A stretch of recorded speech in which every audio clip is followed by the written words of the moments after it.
क्या चल रहा है, हम सामने वाले को क्या बोलना चाह रहे हैं, वो अच्छे से समझा सकते हैं। इसलिए भाषा का होना बहुत जरूरी है। यदि वे परस्पर बातचीत करें तो किसी प्रकार की असुविधा नहीं होगी। तो अगर ये दोनों एक दूसरे से बातचीत करेंगे तो ये प्रॉब्लम नहीं होगी ना, क्योंकि अगर हमें कुछ भी सामने वाले को कहना है तो वो हम बोलकर उसे समझाएंगे तो सामने वाले को अच्छे से समझ आ जाएगा। तो भाषा का होना बहुत जरूरी है। मित्र, क्या बात है वरुण, आप परेशान दिखाई दे रहे हो। अरुण, हाँ मित्र, मैंने कविता पाठ प्रतियोगिता में भाग लिया है, लेकिन कोई अच्छी कविता नहीं मिल रही है। मित्र, मेरे पास कविताओं की एक अच्छी पुस्तक है, तुम चाहो तो उसमें से कविता चुन सकते हो। अरुण, तुमने तो मेरी समस्या ही हल कर दी, धन्यवाद मित्र। तो यहाँ पे अरुण और उसके मित्र की बातचीत है ना। तो ये दोनों ने अगर अपने एक दूसरे से इशारों में बातें की होती तो क्या अपने एक दूसरे को मतलब वो अपनी बात समझा पाते, नहीं समझा पाते ना। तो ये दोनों ने भाषा से, सरल भाषा का उपयोग करके वो क्या कह रहा था, उसे प्रतियोगिता के बारे में पूछ रहा था, वो भाषा के माध्यम से अच्छे से समझा सका। हम देखते हैं कि अरुण ने अपने मन की बात जिस तरह बोलकर मित्र को समझाई और मित्र ने सुनकर समझी, उस तरह संकेतों से समझना कठिन था, है ना। जिस तरह से अरुण ने अपने मन में जो बात थी वो अपने मित्र को बोलकर समझाई और उसका जो मित्र था उसने क्या किया, उसने वो बात अच्छे से सुनी, तो वो दोनों अच्छे से एक दूसरे से बात कर सके और एक दूसरे को क्या कहना चाह रहे थे वो बोल सके और समझ सके। अगर यही बात ये लोगों ने इशारों में की होती तो क्या वो एक दूसरे को अच्छे से समझा पाते, नहीं समझा पाते ना। इसलिए बातचीत का होना बहुत ही जरूरी है। इसलिए हम संकेतों या इशारों को भाषा नहीं कहते। तो हम संकेतों में कोई भी बात करें तो इसे हम भाषा नहीं कहते। इशारों में की गई बात को हम भाषा कह सकते हैं, नहीं ना। जो लोग बोल नहीं पाते और जो लोग सुन नहीं सकते तो वो लोगों को हमको हमारे हाथों के संकेतों द्वारा समझाना पड़ता है ना। तो इस तरह से अगर वो अपने संकेतों से हमें कुछ कहे तो हमें समझ आता है, नहीं आता है। तो भाषा हो तो हम एक दूसरे से सरलता से बात कर सकते हैं। बोलकर अपने मन की बात आसानी से समझाई जा सकती है। अरुण कविता पाठ प्रतियोगिता में प्रथम आया। उसने पत्र लिखकर अपने दादाजी को सूचना दी। दादाजी ने पत्र पढ़कर अरुण के प्रथम आने की बात जानी। इस प्रकार हम परस्पर भावों को बोलकर, सुनकर, लिखकर और पढ़कर प्रकट करते हैं। तो अरुण का प्रतियोगिता में फर्स्ट रैंक आया, तो उसने क्या किया, अपने दादाजी को पत्र लिखकर भेजा। तो फिर उसके दादाजी ने वो पत्र पढ़कर अरुण के प्रथम आने की बात जानी। तो इस प्रकार हम परस्पर भावों को बोलकर, सुनकर, लिखकर और पढ़कर प्रकट कर सकते हैं। तो अगर हम किसी को कुछ लिखकर भेजे और वो पढ़े तो वो भी भाषा का ही एक भाग होता है। तो लिखना, पढ़ना, सुनना और बोलना ये भाषा के प्रकार होते हैं। कि जैसे मैं आपको अभी बोलकर समझा रही हूँ तो आप क्या करोगे, इसे सुनोगे। तो ये भी मेरा बोलना और आपका सुनना एक भाषा का ही प्रभाव हुआ ना, क्योंकि मैं जो भाषा बोल रही हूँ वो आपके कानों में पड़ रही है और आप इसे समझ रहे हैं। तो ये भी एक भाषा का ही भाव हुआ। और अगर मैं आपको कुछ लिख कर भेजूंगी तो आप इसे पढ़ोगे, तो लिखा हुआ भी एक भाषा के रूप में होगा ना। मैं आपको हिंदी में लिखकर इसके क्वेश्चन आंसर्स भेजूंगी तो आप इसको देखेंगे और उसके उत्तर लिखेंगे। तो लिखना और पढ़ना भी भाषा का ही भाव है। इसकी डेफिनेशन क्या है, भाषा के माध्यम से हम परस्पर बोलकर या लिखकर अपने विचारों एवं भावों को आदान प्रदान करते हैं।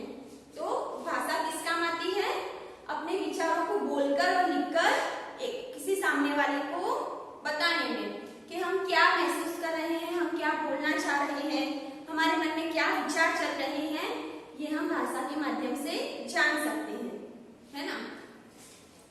भाषा के दो रूप हैं, मौखिक बातचीत, वाद विवाद, कहानी सुनना या सुनाना। तो भाषा के कितने रूप हैं, दो रूप हैं। इसमें पहला क्या है, मौखिक बातचीत, वाद विवाद, कहानी सुनना या सुनाना। मौखिक मतलब हम किसी को बोल कर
गुजराती को, जो गुजरातीज होते हैं उनको ये 3 लैंग्वेज तो आती ही होती है ना।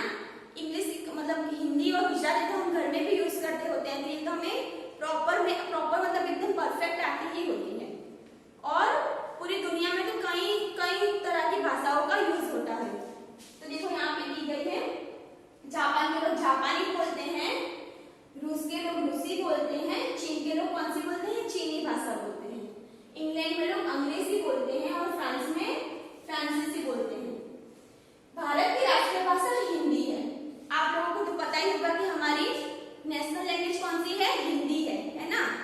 तो क्योंकि हिंदी सबको आता ही होता है, पूरी मतलब अगर हम यहाँ से कहीं बाहर जाए तो वो लोगों को भी पता ही होता है कि भारत की राष्ट्रीय भाषा कौन सी है, हिंदी है। भारत के भिन्न भिन्न प्रांतों में भिन्न भिन्न भाषाएं बोली जाती हैं। असम के लोग असमिया बोलते हैं, उड़ीसा के लोग कौन सी बोलते हैं, उड़िया, और आंध्र प्रदेश के लोग तेलुगु बोलते हैं। तमिलनाडु में तमिल, केरल में मलयालम, कर्नाटक में कन्नड़, महाराष्ट्र में मराठी, गुजरात में गुजराती, पंजाब में पंजाबी और कश्मीर में कश्मीरी बोली जाती हैं। ये सब भाषाएं पूरे इंडिया के लोग, जो अलग अलग इंडिया के स्टेट हैं, जैसे हम गुजरात में रहते हैं तो हम कौन सी भाषा बोलते हैं, गुजराती। तो वैसे ही पंजाब के लोग पंजाबी बोलते हैं। फिर देखो यहाँ पे सारी दी गई है, कर्नाटक के लोग कन्नड़ भाषा बोलते हैं। इस तरह से पूरे इंडिया में हर कितने सारे स्टेट्स हैं, तो हर स्टेट की भाषा अलग अलग होती है, लेकिन राष्ट्रीय भाषा तो एक ही होती है ना, वो कौन सी है, हिंदी। यहाँ 3 बच्चे हैं, देखो 1, 2 और 3। यहाँ पे कितने बच्चे हैं, 3। पहला लड़का हिंदी बोलता है, वह हिंदी में नमस्कार कर रहा है। दूसरी लड़की तमिल भाषी है, वह तमिल में पूछ रही है, आप अच्छे हैं। तीसरा लड़का अंग्रेजी भाषी है, वह अंग्रेजी में पूछ रहा है, आप कैसे हैं। तो यहाँ पे कितने लड़के हैं, 1, 2 और 3। तो वो तीनों की भाषाएं अलग अलग है, लेकिन वो एक दूसरे से क्या पूछ रहे हैं कि आप कैसे हैं। तो जो पहली लड़की है वो हिंदी में पूछ रही है, देखो यहाँ पे पहला लड़का है जो वो हिंदी में नमस्कार कर रहा है, देखो ये लड़का, और दूसरी लड़की है वो तमिल भाषी, वो तमिल में पूछ रही है, तो तमिल में क्या पूछ रही है कि आप अच्छे हैं। और जो तीसरा है वो अंग्रेजी भाषी है, तो वो क्या पूछ रहा है, हाउ आर यू, तो आप कैसे हैं, है ना। यहाँ पे तीनों लोग अलग अलग भाषाएं इस्तेमाल करते हैं, लेकिन वो अपनी भाषा से एक दूसरे को सवाल पूछ रहे हैं। व्याकरण क्यों पढ़े, व्याकरण का सही ज्ञान प्राप्त करने की हमें किसी भाषा को शुद्ध बोलना, समझना, पढ़ना और लिखना सीखते हैं।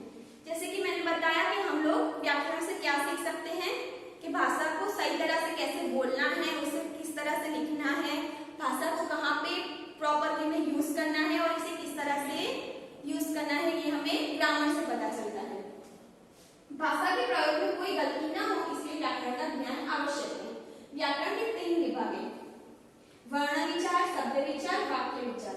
कितने भाग हैं व्याकरण के, 3, वर्ण विचार, शब्द विचार और वाक्य विचार। तो ये जो 3 भाग हैं इसे हम नेक्स्ट लेसन में पढ़ेंगे। तो ये हम लोगों ने आज क्या पढ़ा, भाषा और व्याकरण। तो आई होप आप लोगों को अच्छे से समझ आ गया होगा। Thank you.